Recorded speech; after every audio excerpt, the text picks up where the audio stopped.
Compte rendu de la 117e réunion du Conseil de ministres. Le président de la République, chef de l'État, Félix Antoine Tshisekedi Tshilombo, a présidé ce vendredi 27 octobre 2023 la 117e réunion du Conseil de ministres. 3 points étaient inscrits à l'ordre du jour, à savoir communication du président de la République. 2. Points d'information. 3. Approbation d'un relevé des décisions du Conseil de ministres. La communication du président de la République a porté sur 5 points principaux, à savoir 1. Du rajeunissement de l'administration publique. Le président de la République, qui tient au rajeunissement de l'administration publique, a présidé le mardi 24 août 2023 la cérémonie officielle de sortie de la 8e promotion de l'École nationale de l'administration ENA, en même temps que le lancement de la 9e promotion. Baptisée du nom du combattant de la liberté, Papa Simon Kimbangu, cette nouvelle promotion des cadres administratifs vient agrémenter les efforts louables fournis par le gouvernement dans le sens de la régénération de notre administration publique sur toute l'étendue du territoire national et de l'amélioration de conditions de vie et de travail de ses agents. Conçue comme une institution d'élite, d'où est issu les gratins du personnel de la fonction publique, l'École nationale de l'administration démontre une nouvelle fois son aptitude à injecter chaque année dans les circuits administratifs de cadres de premier plan pour lesquels il a formulé le vœu de l'adoption d'une attitude exemplaire empreinte de dignité, ceci afin de barrer la route aux antivaleurs qui entachent les nobles corps, notamment les clientélismes et la corruption. Il a également saisi cette occasion pour féliciter le gouvernement à travers le Premier ministre et en particulier les vice-premiers ministres de la fonction publique pour les dévouements affichés dans la réalisation de la grande mission de réformer notre administration. Il a également rappelé son engagement pris dans le sens du renforcement de capacités de l'École nationale d'administration et de la construction d'un campus moderne à Kinshasa. Bien qu'elle puisse paraître parfois impopulaire, il convient néanmoins de poursuivre avec certaines réformes et entrer à la mise en retrait des agents pour permettre, outre les promotions en grade, l'introduction des nouveaux agents dans le futur lauréat de l'ENA. À cet égard, il a instruit le vice-premier ministre et ministre de la fonction publique de mettre tout en œuvre pour perpétuer la marche du train de réforme et de garantir une bonne formation de ces jeunes cadres de l'administration publique. 2. De l'évaluation de la filière industrielle de recyclage de matières plastiques dans la ville de Kinshasa. Si les déchets deviennent de matières premières rémunératrices, le président de la République a fait le constat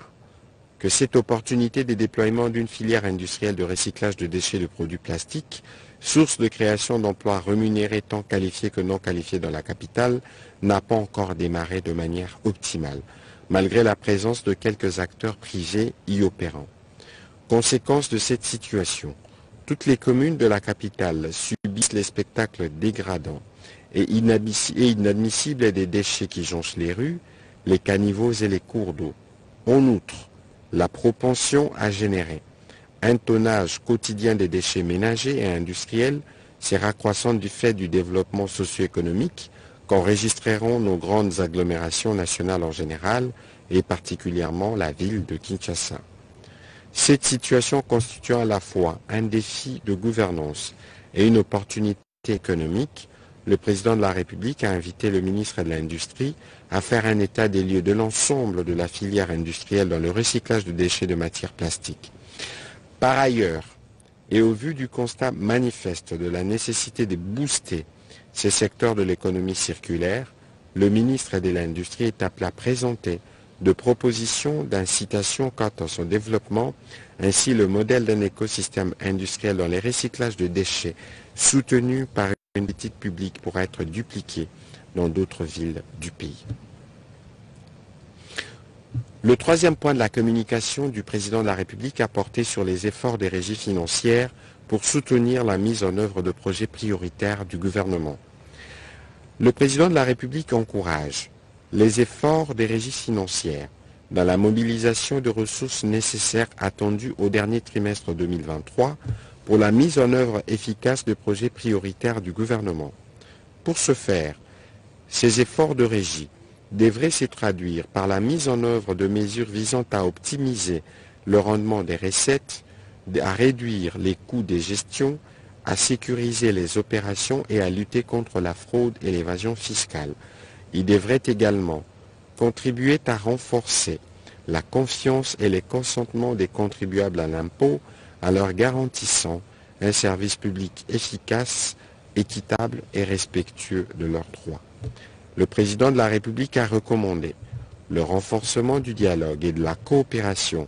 entre les régies financières et les autres acteurs impliqués dans la collecte des recettes pour vider tous les contentieux valides et exigibles afin d'amener tous les assujettis fautifs qui refusent de s'acquitter de leurs obligations vis-à-vis du Trésor public à payer les droits éludés et les amendes même de façon échelonnée.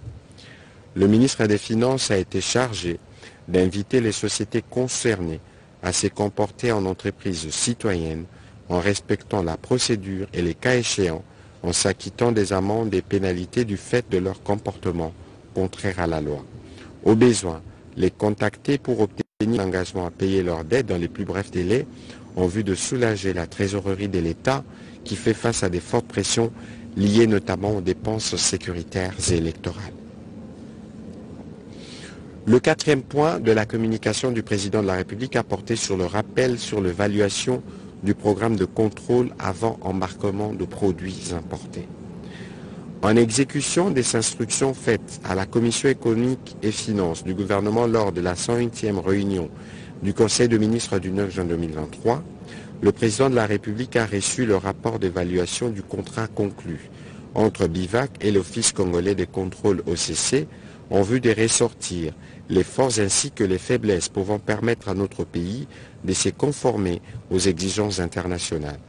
Il en ressort que le contrat de monopole signé entre les deux parties présente beaucoup de failles qui rendent son application très complexe et dont le taux d'exécution, après plusieurs années, est estimé à moins de 35%. Au regard de la dimension de notre pays, mais également pour des raisons de conformité avec les recommandations des organisations dont la République démocratique du Congo fait partie, notamment l'OHADA et l'Organisation mondiale du commerce, le président de la République a chargé l'inspection générale des finances de diligenter une mission à l'Office congolais de contrôle en vue d'évaluer les manques à gagner enregistrés tout au long de l'exécution de ces contrats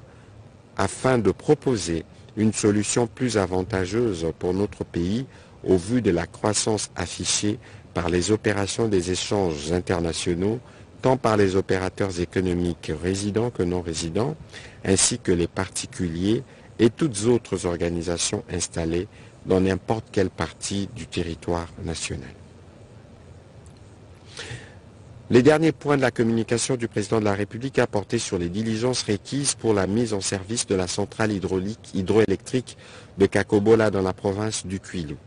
Le président de la République a pour ce faire chargé les ministres des Finances ainsi que celui des ressources hydrauliques et électricité à prendre des mesures urgentes pour la finalisation de travaux de construction des lignes de transport du courant électrique à partir de la centrale de Kakobola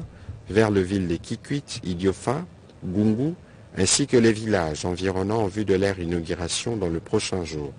La centrale hydroélectrique de Kakobola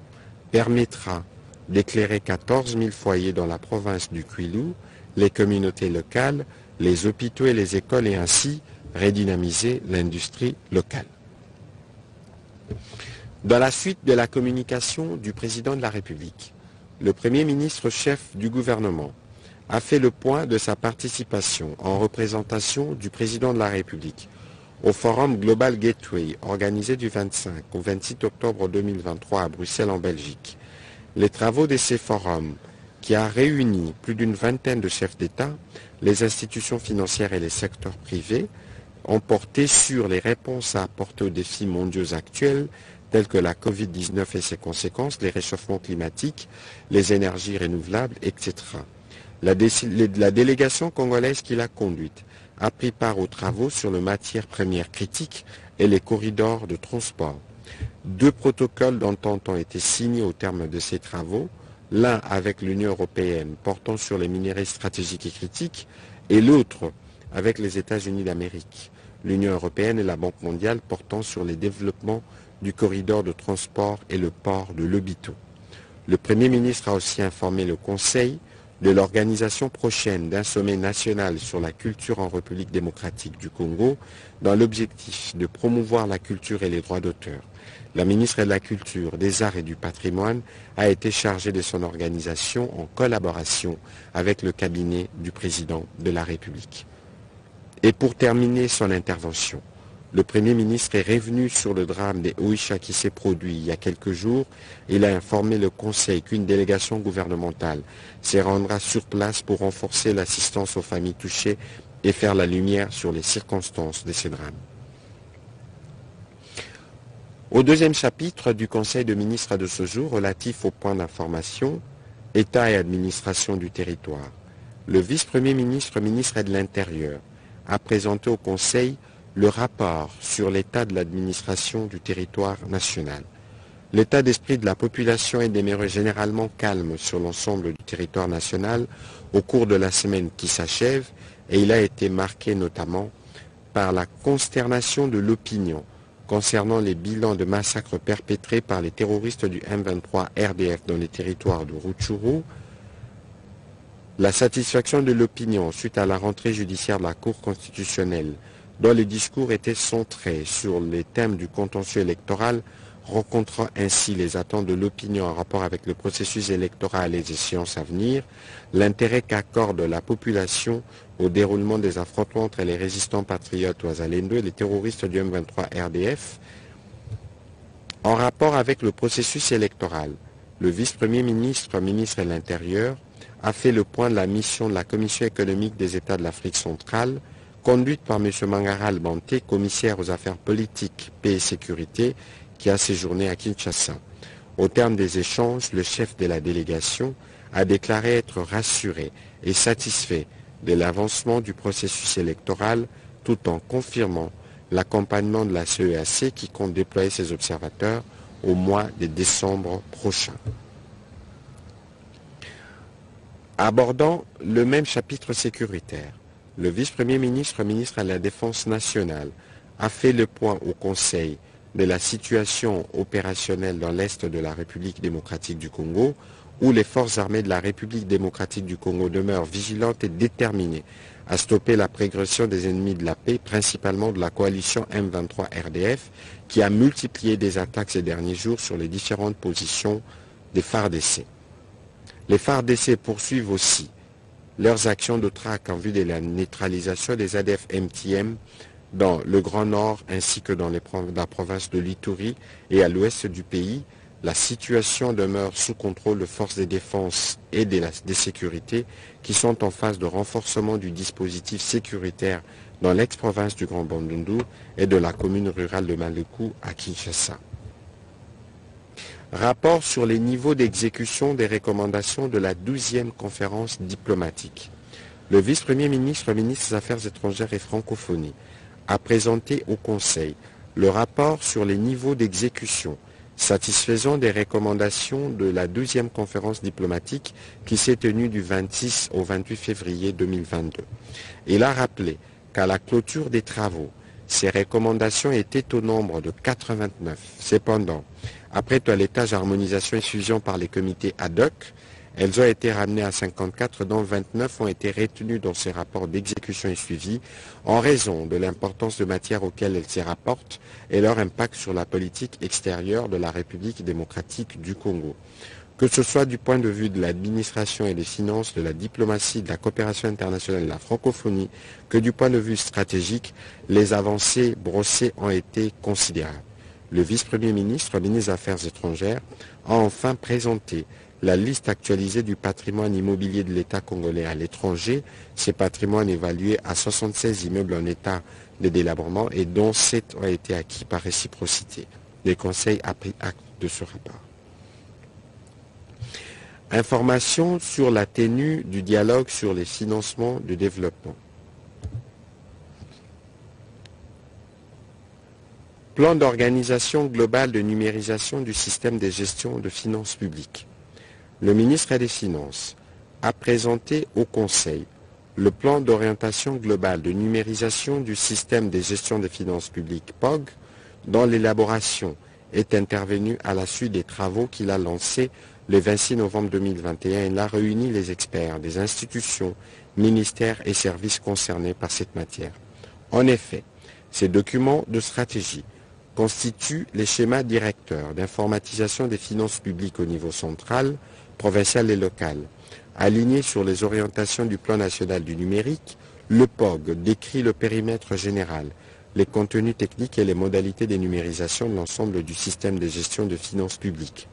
Le ministre a précisé que le système intégré de gestion de finances publiques sera bâti autour d'un noyau composé des modules de la gestion budgétaire, la tenue de la comptabilité et la gestion de la trésorerie. Les autres systèmes existants ou à construire, portant notamment sur la gestion des recettes, des marchés publics, des ressources humaines et de la paix ainsi que ceux relatifs au contrôle des finances publiques, seront connectés au CGFIP au moyen d'une passerelle. La mise en œuvre du POG sera pilotée par 3 organes, le comité des pilotages, la coordination technique ainsi que la direction générale des systèmes d'information des finances publiques. À travers sa mise en œuvre, l'ambition du gouvernement est de disposer en 3 ans à partir de cette année d'un système intégré couvrant tous les domaines de gestion des finances publiques. Le Conseil a pris acte de cette note d'information. 2 notes d'information relatives au secteur de la santé. Le ministre de la Santé publique, Hygiène et Prévention a présenté 2 notes d'information relatives à la gratuité de la maternité et des soins aux nouveau-nés, ainsi que le rapport synthèse de la mission qu'il a effectuée il y a quelques jours aux États-Unis d'Amérique. Pour ce qui concerne la gratuité de la maternité et des soins aux nouveau-nés, il a indiqué que depuis le développement de ces programmes intervenu le 5 septembre dernier, 256 établissements de soins sur un total de 356 accrédités ont rapporté au 17 octobre 2023 une complétude des données de 72% des structures ayant démarré effectivement la gratuité des accouchements et des soins aux nouveau-nés. Il a été comptabilisé 7 925 accouchements, dont 750 par césarienne, soit un taux de 9,4% de césariennes réalisées. Le ministre de la Santé publique et de la Prévention a informé le Conseil qu'il a aussi tenu des réunions avec les équipes du Conseil national de la couverture santé universelle, les établissements de mise en œuvre de la CSU ainsi que la Banque mondiale pour harmoniser et préparer les descentes dans les provinces en vue du lancement du dit programme ainsi que l'installation des comités provinciaux de la couverture santé universelle. C'est dans ce cadre qu'il procédera au lancement de ces programmes dans la province du Sud-Kivu à Bukavu, c'est lundi 30 octobre 2023. Au sujet du rapport qu'il a effectué, du rapport de mission qu'il a effectué aux États-Unis du 9 au 27 septembre 2023, le ministre de la Santé publique, Hygiène et Prévention a visité plusieurs structures, à savoir la Fondation Bill et Melinda Gates à Seattle, CDC Atlanta, l'hôpital universitaire d'Emory à Atlanta, Harvard University à Boston, ainsi que le firme pharmaceutique Merck et Pfizer à New York City. Au cours de ces visites et réunions, il a partagé la vision et les ambitions du gouvernement congolais en matière de santé en ce qui concerne la couverture santé universelle et a discuté sur la meilleure manière de renforcer la collaboration avec différentes organisations. Toutes ces organisations universitaires rencontrées ont exprimé le vœu d'accompagner la République démocratique du Congo dans cette nouvelle réforme. C'est le cas de la Fondation Bill et Melinda Gates qui entend accompagner le pays en ce qui concerne particulièrement la réforme de la couverture santé universelle avec l'intégration de soins de santé. Le Conseil a pris acte de ces 2 notes d'information. 2 notes d'information relatives au secteur de l'enseignement primaire, secondaire et technique. Le ministre de l'EPST a présenté au Conseil 2 notes d'information liées respectivement au projet de mise en œuvre d'un programme national d'alimentation scolaire, la feuille de route et le plan d'urgence de mise en œuvre de la phase pilote des cantines scolaires et à la problématique de la mutuelle de santé des enseignements MESP. Au sujet du programme national d'alimentation scolaire, il a indiqué la mise en œuvre de cantines scolaires vient renforcer la pérennisation et la consolidation de la gratuité de l'enseignement dans les écoles primaires publiques déjà effectives sur toute l'étendue du territoire national. Cette initiative, inspirée par le président de la République, s'inscrit dans la mise en œuvre de la stratégie sectorielle de l'éducation et de la formation 2016-2025 qui couvre pratiquement ces trois axes prioritaires, à savoir accès et équité, qualité et bonne gouvernance. Le programme national d'alimentation scolaire répond à 4 objectifs principaux, à savoir la réduction du taux d'abandon scolaire en accordant un accès au plus grand nombre d'enfants, la résolution aux besoins nutritionnels des élèves, le maintien des élèves à l'école,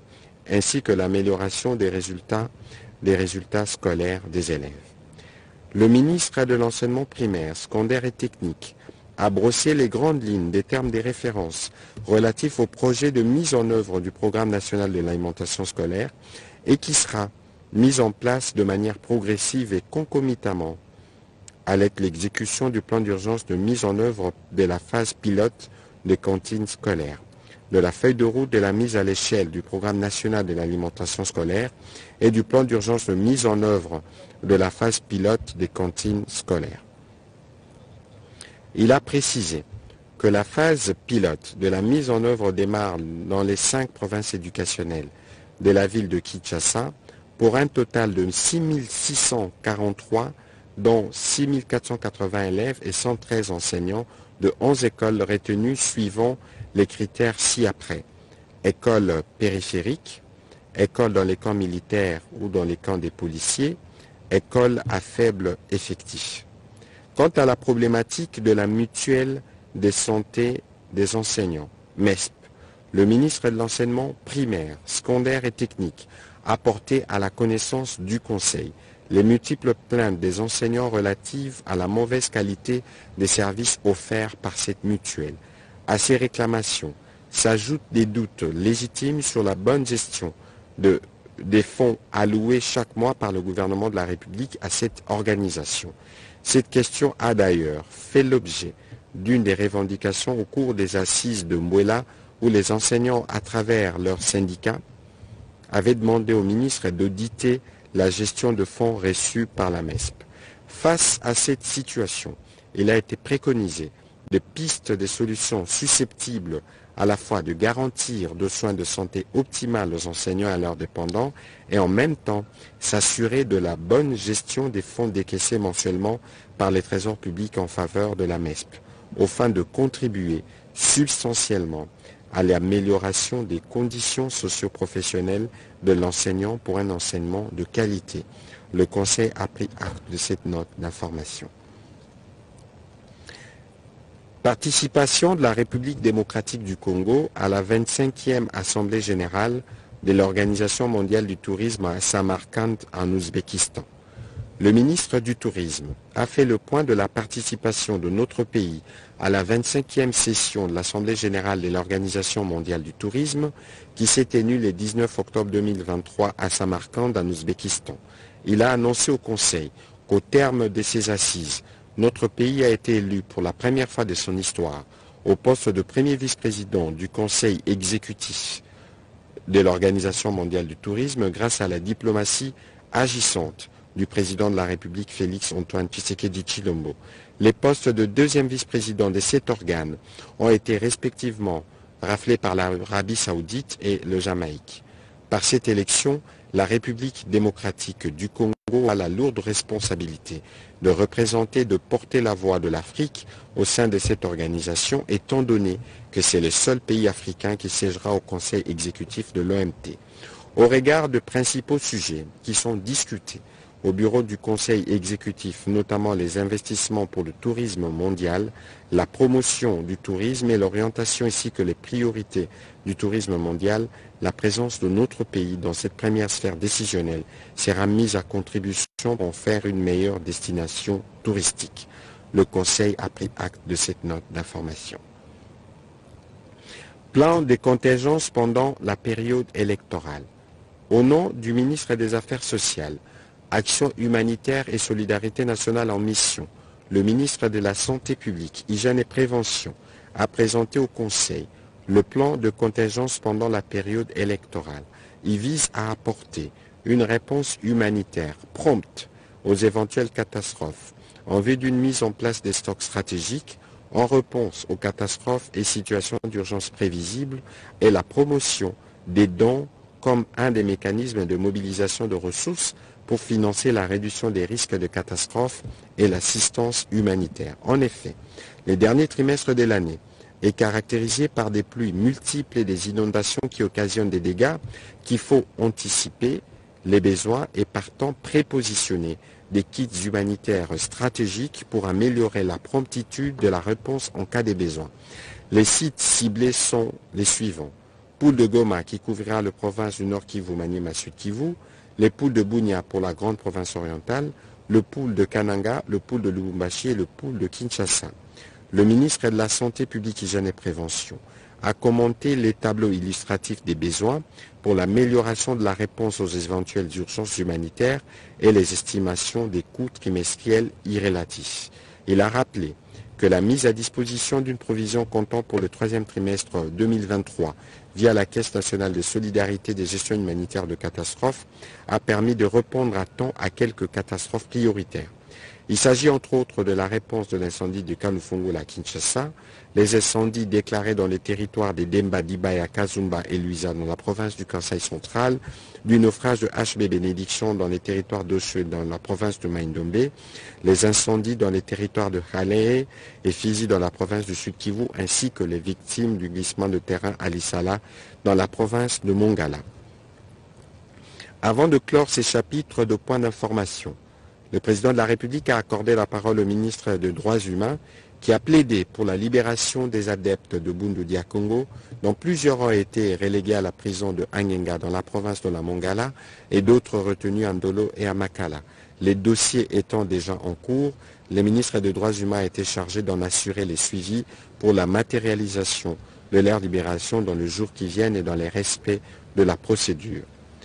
Au troisième chapitre du Conseil de ministres de ce jour, relatif à l'approbation d'un relevé des décisions du Conseil de ministres, le Conseil de ministres a adopté le relevé des décisions prises lors de sa 116e réunion tenue le vendredi 20 octobre 2023. Commencée à 14h29, la réunion du Conseil de ministres a pris fin à 19h36. Je vous remercie.